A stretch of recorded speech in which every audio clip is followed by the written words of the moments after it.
Assalamualaikum warahmatullahi wabarakatuh. Bertemu lagi di mata kuliah administrasi jaringan. Kita masuk ke pertemuan ketiga dengan pokok bahasan scaling VLAN. Ya, yang pertama yaitu VLAN trunking protocol. VLAN trunking protocol atau VTP menggunakan frame TAGET atau trunking untuk menandai suatu frame dari VLAN. Pada dasarnya, trunking mengizinkan komunikasi antar VLAN yang sama pada switch-switch yang berbeda. VTP menyediakan metode untuk trunking antar perangkat atau antar VLAN. Nah, VTP digunakan untuk menjaga konsistensi VLAN dalam melakukan penambahan, penghapusan, dan perubahan VLAN di dalam jaringan. Ya, manfaat VTP. Apa sih manfaatnya? Yang pertama itu konsistensi VLAN di dalam jaringan. Pelacakan dan pemantauan VLAN yang lebih akurat. Nah, selanjutnya itu penambahan VLAN dilakukan secara dinamis. Nah, di sini digambarkan ada beberapa switch.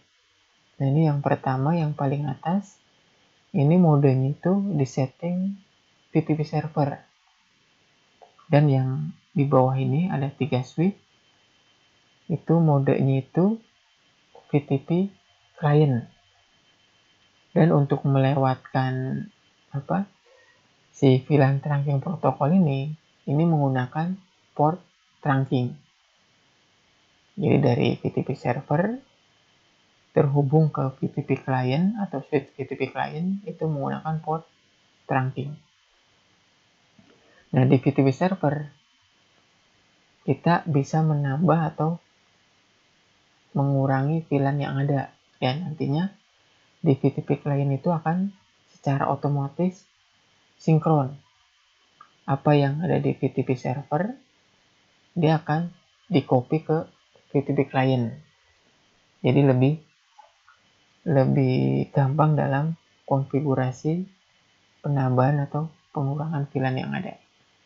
Nah, ini manfaat kita menerapkan VLAN trunking protokol pada switch.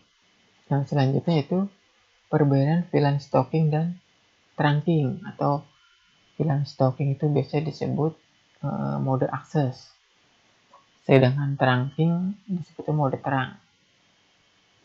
Nah, ini contohnya kalau yang VLAN stalking dia hanya bisa mengalirkan satu VLAN saja. Jadi tidak bisa membawa beberapa VLAN dalam satu link atau satu kabel ya kalau disebutnya.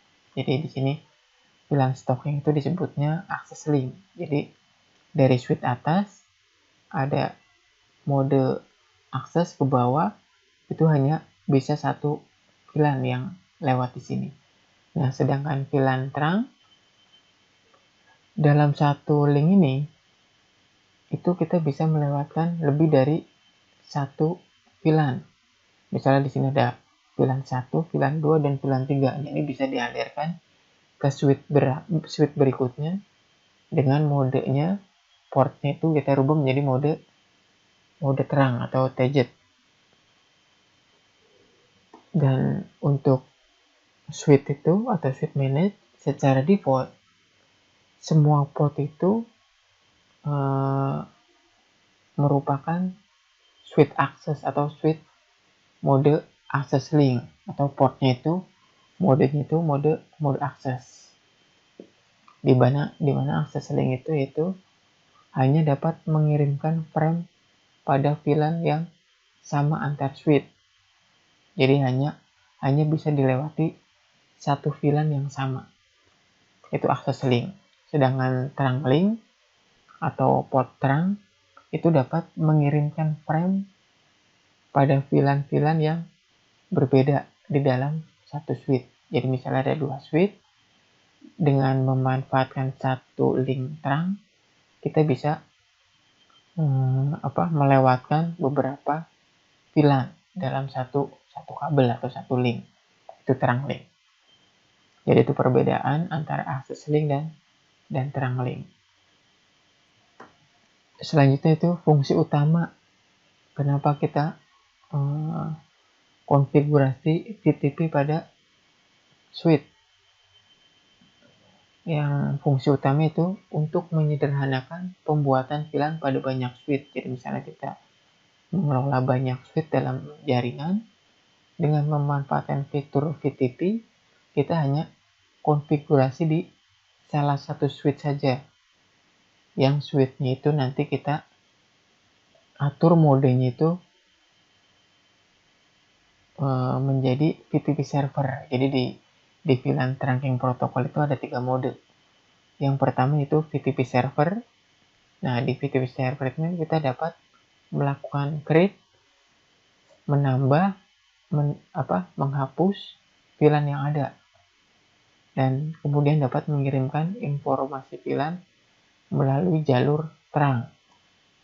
Jadi bisa mengirimkan informasi VLAN-VLAN yang sudah terbentuk ke jalur terang yang ada. Yang kedua yaitu mode VTP client. Nah, untuk mode VTP client ini dia hanya menerima dan menyimpan informasi VLAN pada NVRAM atau si mode ini hanya menerima VLAN dari VTP server. Jadi kalau si VTP server ada VLAN 1 dan 2, otomatis di VTP client juga ada VLAN 1 dan 2. Nah, di VTP client ini tidak bisa menambah, menghapus, atau membuat VLAN. Ini VTP client. Dan yang ketiga itu metode Yang ketiga itu mode VTP transparan. Nah, di mode VTP transparan ini, switch yang dikonfigurasi menjadi VTP transparan, dia itu hanya membroadcast, tidak dapat menyimpan informasi yang ada pada VTP server. Tapi dia hanya melewatkan saja VTP, melewatkan VLAN yang ada di VTP server. Jadi cuma menyebarkan saja, tidak menyimpan di NVRAM-nya. Jadi hanya dapat meluruskan info VLAN yang diterima dari VTP server ke VTP client, yaitu VTP transparan. Jadi misalnya ada di jaringan kita yang switch itu kita akan setting beda dari switch yang lainnya. Nah, itu kita bisa atur si switch tersebut menjadi mode VTP transparan. Jadi misalnya di switch itu kita cuma akan menyeting VLAN 1 saja atau VLAN yang berbeda dari switch-switch yang lain, yaitu VTP transparan. Nah, selanjutnya kita akan mencoba mengkonfigurasi VLAN trunking protokol. Yang pertama yaitu langkah-langkah untuk konfigurasi VTP, yaitu create VLAN database-nya atau menambahkan VLAN pada switch yang akan kita atur sebagai VTP server. Nah, di sini contohnya kita menambahkan VLAN 10, VLAN 20, dan VLAN 30 yang akan kita lalui atau kita insert di interface fast Ethernet 01. Nah, di fast Ethernet interface fast Ethernet 01 ini modenya itu kita rubah jadi mode terang. Nah, ini yang pertama, kita create VLAN database-nya. Langkah yang kedua yaitu konfigurasi VTP server. Nah, ini konfigurasinya atau caranya itu yang pertama kita ketikkan VTP domain CCNA. Jadi nama domain itu CCNA. Nah, terus lanjut ke yang kedua itu kita ketikkan VTP mode server. Nah, di sini akan terdetek kalau si switch ini sudah siap untuk VTP server. Dan setelah kita tadi create domain, kita juga buat password untuk VTP-nya. Nah, di sini perintahnya itu yaitu VTP password spasi passwordnya. Di sini kita ketikkan Cisco. Jadi di langkah ini Yang pertama yaitu tadi kita rubah modenya menjadi mode server, terus mengetikkan domain name-nya apa, terus password-nya apa. Selanjutnya yang keempat yaitu konfigurasi domain dan password yang dilakukan pada server tadi, kita konfigurasi juga di VTP client. Jadi pas kita config di suite yang modenya kita atur VTP client, itu kita samakan juga domain dan passwordnya. Nah, ini contoh config-nya di suite yang kedua, itu suite yang akan kita rubah modenya menjadi VTP client. Yang pertama masuk ke config atau mode config, kita ketikkan VTP domain. Nah, tadi domain CCNA kita samakan VTP domain CCNA. Nah, ini already set to CCNA. Nah, terus mode VTP-nya. Nah, di sini VTP mode client. Nah, sudah ready. Terus kita masukkan passwordnya. Kita samakan dengan VTP suite yang kita setting VTP server. Nah, ini kita masukkan passwordnya itu Cisco. Nah, setelah kita konfigurasi di suite client, kita coba cek apakah sudah sesuai atau belum dengan menggunakan perintah show VLAN brief. Jadi kalau perintah yang kita masukkan sukses, apa yang kita setting di suite VTP server tadi kan ada VLAN 10, 20 dan 30. Maka jika kita ketika perintah show VLAN brief di suite mode VTP client, otomatis VLAN-nya itu akan sama dengan yang ada di suite VTP server. Jadi kalau kita balik lagi, nah ini di VLAN database di suite VTP server itu ada VLAN 10, 20 dan 30. Maka jika kita sudah atur VLAN yang kita atur suite yang kedua itu mode VTP-nya client, maka otomatis di suite yang VTP client juga akan tercopy juga VLAN 10, 20 dan 30. Nah, itu cara konfigurasi VLAN trunking protokol. Selanjutnya itu extended VLAN. Nah, extended VLAN normal. VLAN normal itu memiliki rank ID atau ID VLAN itu antara 1 sampai 1005. Nah, extended VLAN ini memiliki rank ID itu dari 1006 sampai 4096. Nah, kenapa si extended VLAN ini sampai diperlukan? Nah, ini biasanya untuk jaringan yang skalanya itu sudah besar.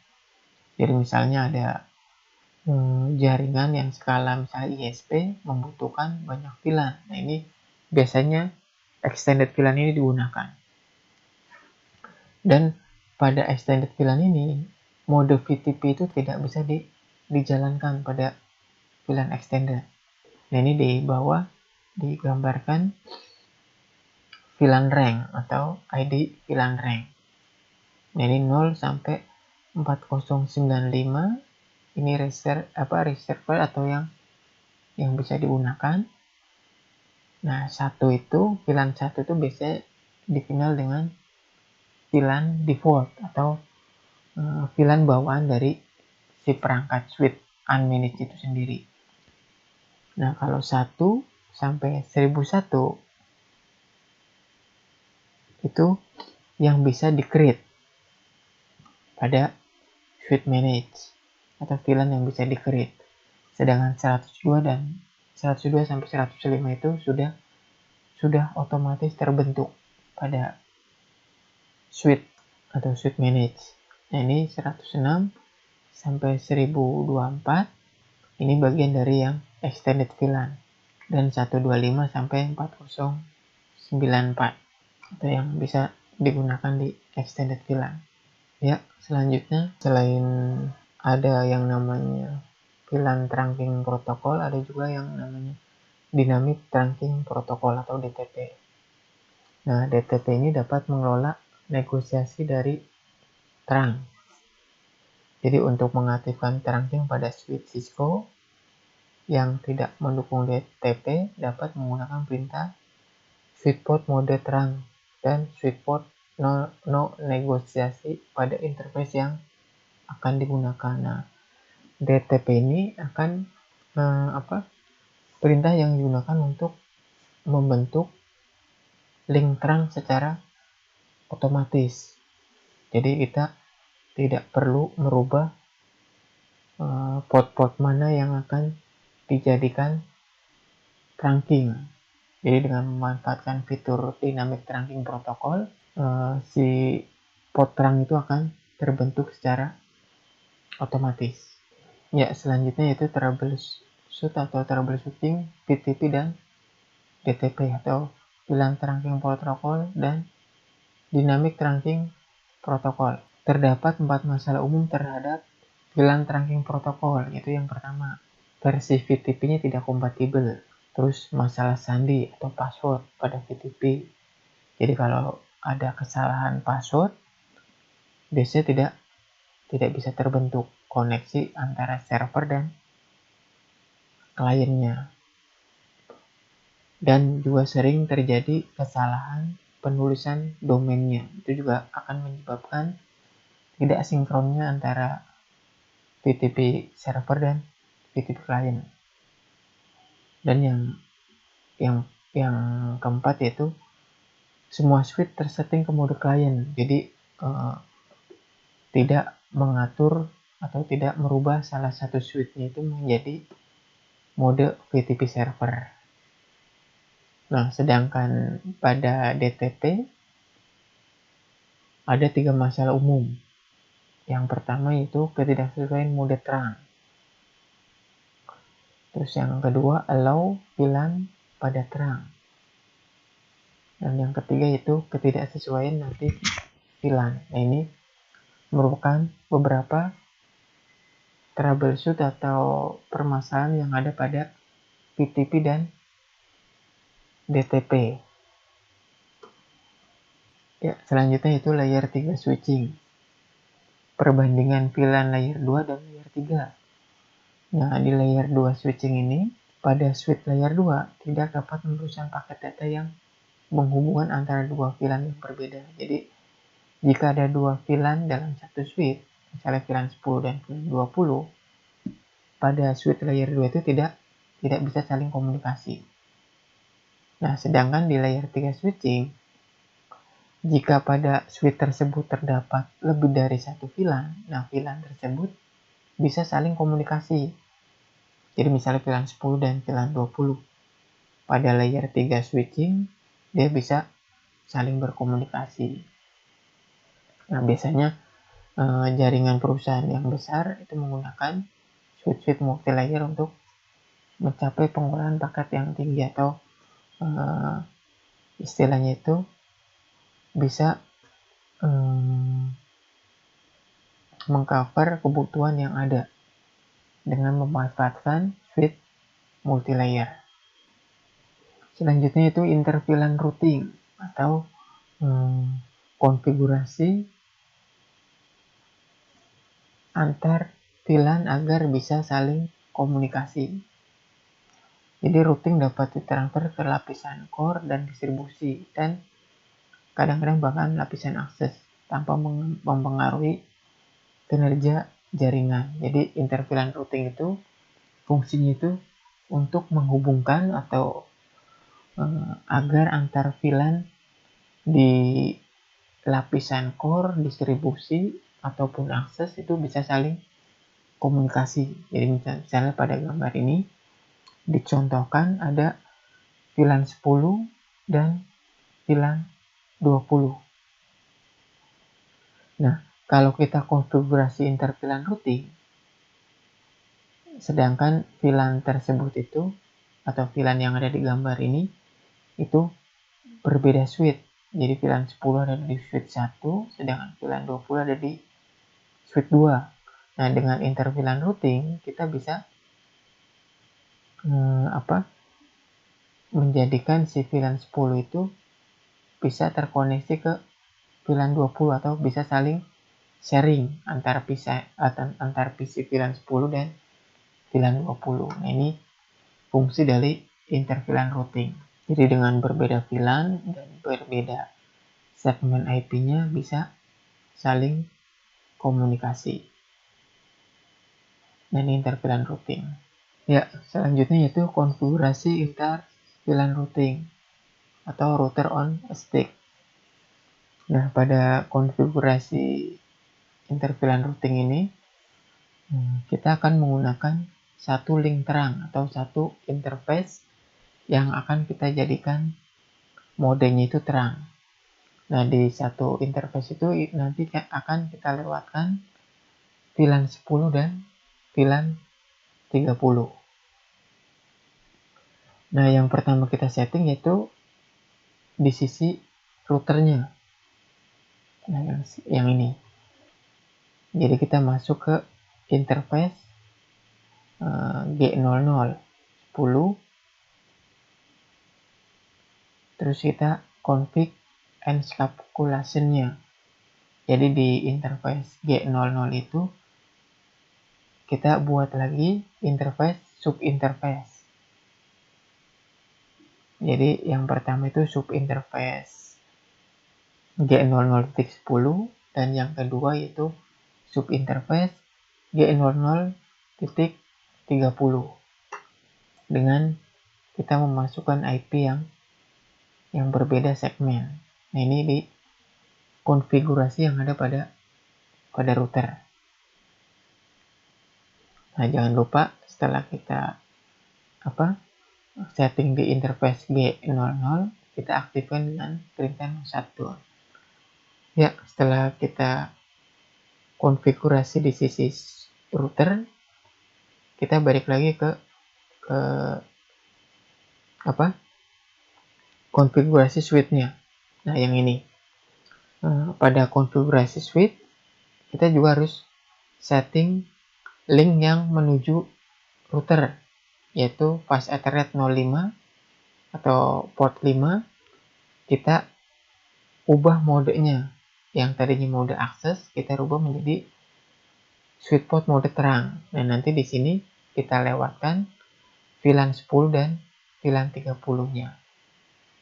Nah, ini konfigurasi inter VLAN routingnya. Nanti kita bisa kalian coba masing-masing dengan menerapkan topologi seperti ini. Jadi inter VLAN routing, router on a stick. Nah, mungkin itu yang bisa saya jelaskan tentang scaling VLAN. Nah, di pertemuan kali ini juga ada tugas yang harus dikerjakan, yaitu berupa tugas mandiri, yaitu buatlah jaringan komputer sesuai dengan skema jaringan yang telah ditentukan. Jadi ini skemanya. Nah, tadi kan yang ini menggunakan router on a stick, konfigurasi interVLAN-nya. Nah, ini tugasnya itu menggunakan interVLAN, menggunakan konfigurasi legacy interVLAN routing. Jadi kalau tadi menggunakan satu link terang, kalau konfigurasi legacy interVLAN routing itu menggunakan dua port terang. Jadi masing-masing portnya ini itu terdiri dari satu VLAN. Jadi satu link atau satu jalur, satu VLAN. Ini misalnya yang fast Ethernet 01 itu VLAN 10, fast Ethernet 02 itu VLAN 30. Nah, ini konfigurasi legacy interVLAN routing. Nah, pastikan VLAN yang dibentuk dapat saling berkomunikasi. Jadi VLAN 10 dan 20 itu bisa komunikasi. Jadi PC 1 bisa komunikasi ke PC 3. Nah, terus yang ketiga, dokumentasikan konfigurasi pembuatan jaringannya. Nah, lalu upload dokumentasi jaringan ke dalam blok masing-masing. Jadi kalian buat konfigurasi legacy interVLAN routing dengan skemanya kayak gini, dan nanti konfigurasinya kalian ketikkan di bawah gambar ini, lalu hasilnya kalian upload di blog masing-masing, atau dokumentasi konfigurasi dari legacy interVLAN routing itu upload di blog masing-masing. Ya, mungkin itu saja yang bisa saya sampaikan. Saya akhiri. Assalamualaikum warahmatullahi wabarakatuh.